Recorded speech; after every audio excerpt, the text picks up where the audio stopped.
Ça va tout le monde? Je m'appelle Samuel Bambi, c'est Face à sa vie sur Buzz de Fou.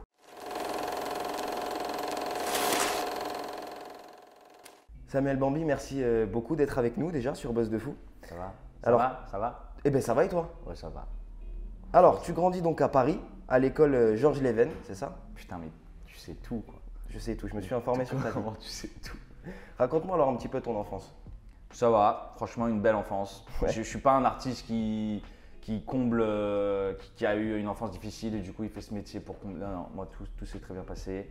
J'ai des parents aimants qui n'étaient pas riches, qui n'étaient pas pauvres. On était middle quoi, mais j'allais en vacances. Si je voulais des Nike, bah fallait juste que je travaille bien et j'avais mes Nike.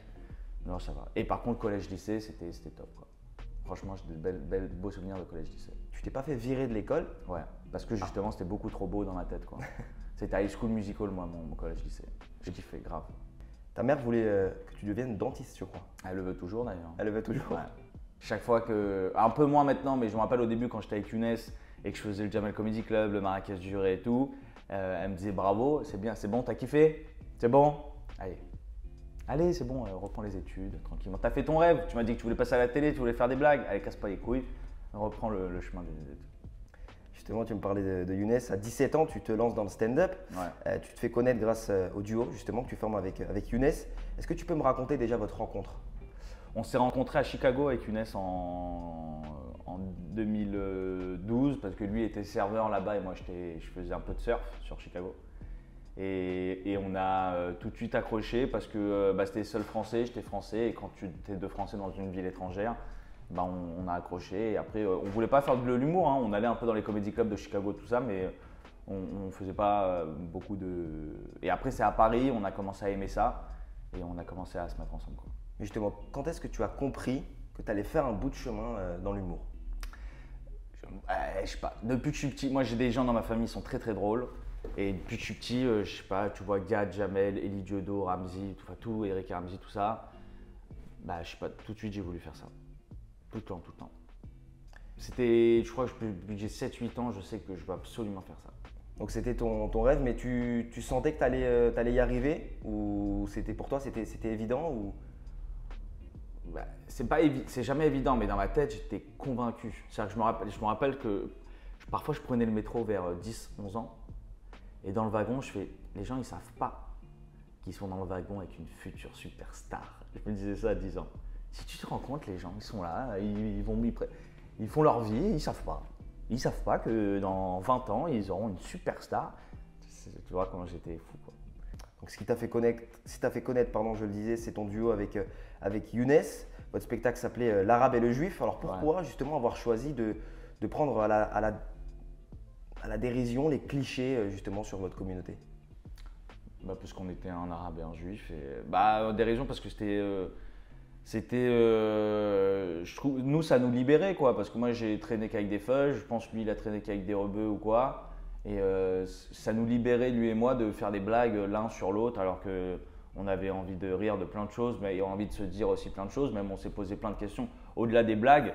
Je me rappelle qu'avant d'écrire des blagues, je sais que je suis devenu peut-être un meilleur juif grâce à l'islam de Younes. C'est ça qui est beau. Je me rappelle, il me racontait plein de choses, je lui racontais plein de choses et on se rendait compte de tous les points communs de nos deux religions et on avait envie d'en rire quoi. Un arabe et un juif. Et juste avant de commencer le sketch, je voudrais savoir dans le plateau, est-ce qu'il y a des personnes d'origine marocaine, algérienne et tunisienne dans la salle? Un peu trop quand même, je trouve. Est-ce qu'il y a des juifs dans la salle? Il n'y a même pas un avocat? Tout s'enchaîne. Tu t'es repéré pour intégrer la troupe du Jamel Comedy Club, c'est ça? Ouais. Comment ça s'est fait ça, raconte-moi? C'était les mardis soirs. Il y a un truc qui existe encore, ça s'appelle la Deb Jam, c'est pour les jeunes talents au Jamel Comedy Club. Parce que les confirmés, c'était le week-end, ça s'appelle la troupe du Comedy Club. Et les mardis, c'est pour les jeunes talents, ça existe encore. Et quand tu joues, il faut jouer 5 minutes, sinon, parce qu'il y a tellement de jeunes talents qu'il faut que sinon la soirée elle dure 6 heures. Tu vois, donc c'est vraiment chacun 5 minutes et vous respectez. Et on avait fait une ou deux. Et un jour, on joue avec, il nous rappelle un soir. Et on voit qu'il y a Jamel dans la salle, il est un peu caché et tout. Et au lieu de jouer 5 minutes, on joue, je sais pas, 18 minutes. Mais on déchire la salle par contre. Et voilà, ça a commencé comme ça. Il n'y a pas que l'humour, il y a aussi l'acting. Tu joues dans plusieurs séries, donc Commissariat Central en 2016. Ça t'a fait quoi justement d'être acteur déjà? Est-ce que tu as aimé? Bah ouais, grave. Ouais. C'est pas le même exercice. Après, Commissariat Central, c'était juste c'était des petits guests. Après, il y avait la série d'Ahmed Silla aussi, Access, où j'avais un rôle plus important. Et là, dernièrement, un rôle beaucoup plus important dans la série 6 Bro, pour une série pour le groupe TF1. Je suis hyper content. Et bah, vraiment, c'est un top. Hein. Qu'est-ce que tu aimes dans l'acting? J'ai pas encore eu énormément d'expérience pour te dire en vrai comment je ressens tout ça, mais je sais que c'est juste que c'est différent. C'est très agréable, c'est très long aussi. Il faut refaire, il faut attendre, c'est beaucoup d'attente.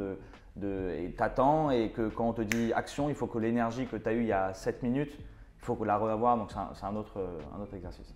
Il y a l'humour, il y a le cinéma, il y a aussi la télévision. Hein. Tu as intégré la troupe de Click il y a quelques temps pour ta chronique Miss You Météo, c'est ça?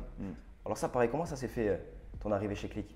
J'avais entendu que Click allait passer en quotidienne parce que c'était une émission hebdomadaire et qu'ils allaient avoir besoin donc de contenu pour tous les jours, et donc je me suis dit je vais leur proposer quelque chose qui collait à l'ADN de Canal et qui pouvait faire kiffer aussi Mouloud et Rudy, producteur, qui était Miss Météo. Je sais que je voyais mal Mouloud mettre une petite meuf.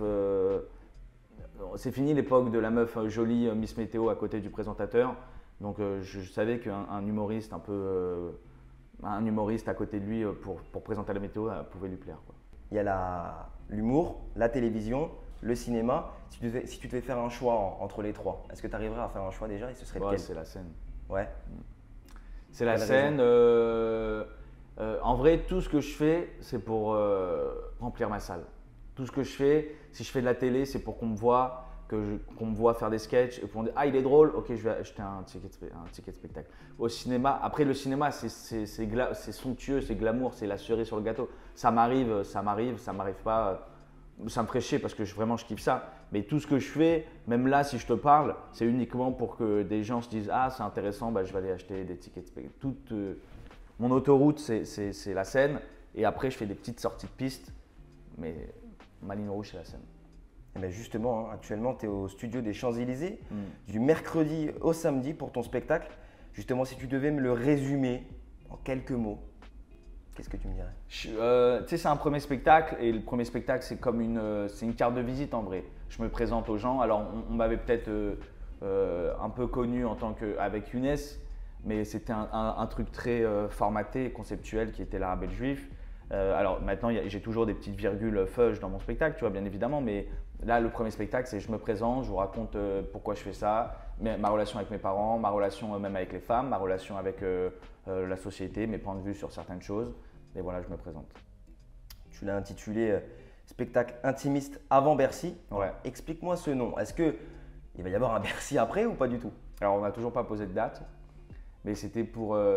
si vous venez voir le spectacle, tu verras que je joue ce personnage que j'ai pas là du tout, mais un personnage très ringard, loser, magnifique, le loser qui pense qu'il est déjà arrivé sans être déjà arrivé.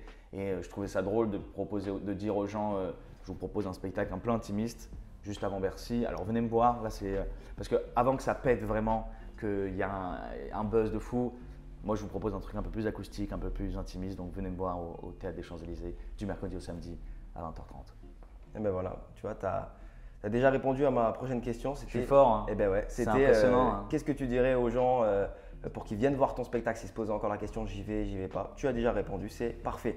Tes prochains projets alors, c'est quoi pour la suite? Là, j'ai le 13 avril un film j'ai un petit rôle mais super dans un film avec Alban, Joe Star et Az, que Az a écrit, réalisé et dont il joue. J'ai la série 6 Bro que je viens de tourner qui va sortir. Et j'ai un film aussi que j'ai coécrit en préparation. Mais surtout, c'est le spectacle, de le jouer dans toutes les plus grandes salles de la France et de la francophonie dans le monde, et de le jouer le plus possible, quoi. Du mercredi au samedi, au studio des Champs-Élysées à 20h30. Retrouvez Samuel Bambi. Merci beaucoup d'avoir été avec nous sur Buzz de Fou. Salut Buzz de Fou. Samuel Bambi, c'est face à sa vie. C'est pas gentil de faire face à sa vie. Pour les gens dyslexiques comme moi, c'est pas facile. Face à sa vie sur Buzz de Fou.